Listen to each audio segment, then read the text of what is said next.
بسم اللہ الرحمن الرحیم۔ حضرت علی رضی اللہ نے فرمایا، تہجد میں مانگی گئی دعا کبھی رد نہیں ہوتی، کیونکہ تہجد کے وقت اللہ کا عرش پہلے آسمان پر آ جاتا ہے۔ زندگی جب رلائے تو سمجھ جانا گناہ معاف ہو گئے، اور جب زندگی ہنسائے تو سمجھ جانا دعا قبول ہو گئی۔ اگر کسی کو تکلیف دے کر تمہیں تکلیف ہونے لگے تو سمجھ لینا تم اللہ کے بنائے ہوئے بہترین انسان ہو۔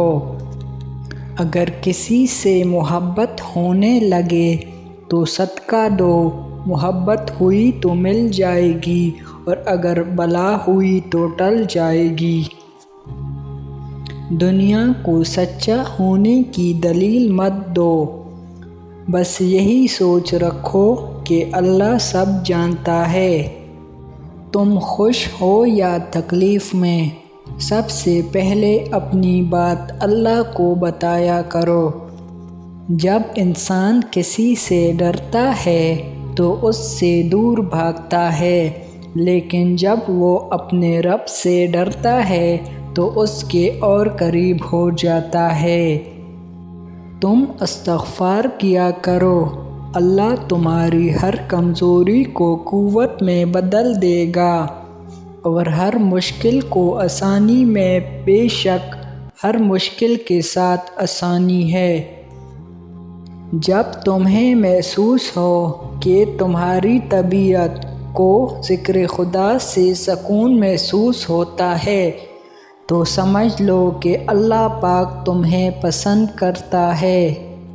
نماز کو مت چھوڑنا، زندگی کی ساری برکت اسی میں ہے، اور اپنی نظر کی حفاظت کرنا، کیونکہ گناہ کی بنیاد یہاں سے شروع ہوتی ہے۔ گناہ کے دوران موت نہ آنا اور گناہ کے بعد توبہ کی مہلت ملنا اللہ پاک کا بہت بڑا احسان ہے۔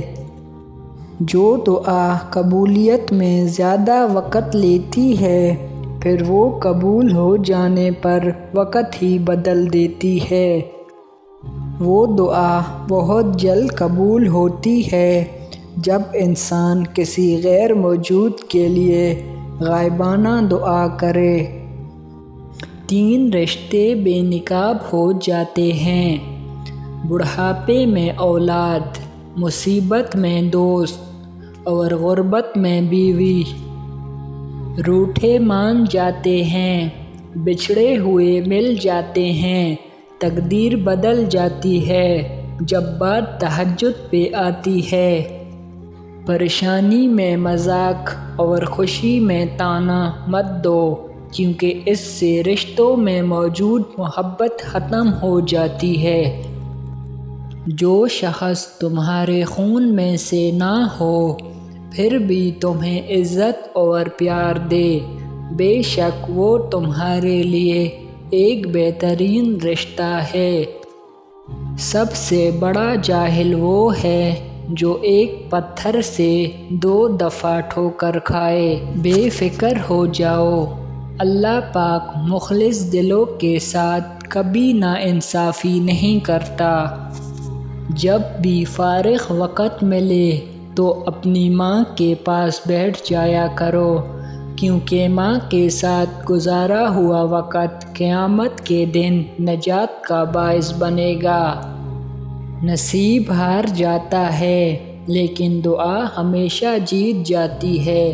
بس یقین کے ساتھ اللہ سے مانگتے رہو، وہ رب تمہیں مایوس نہیں ہونے دے گا انشاءاللہ۔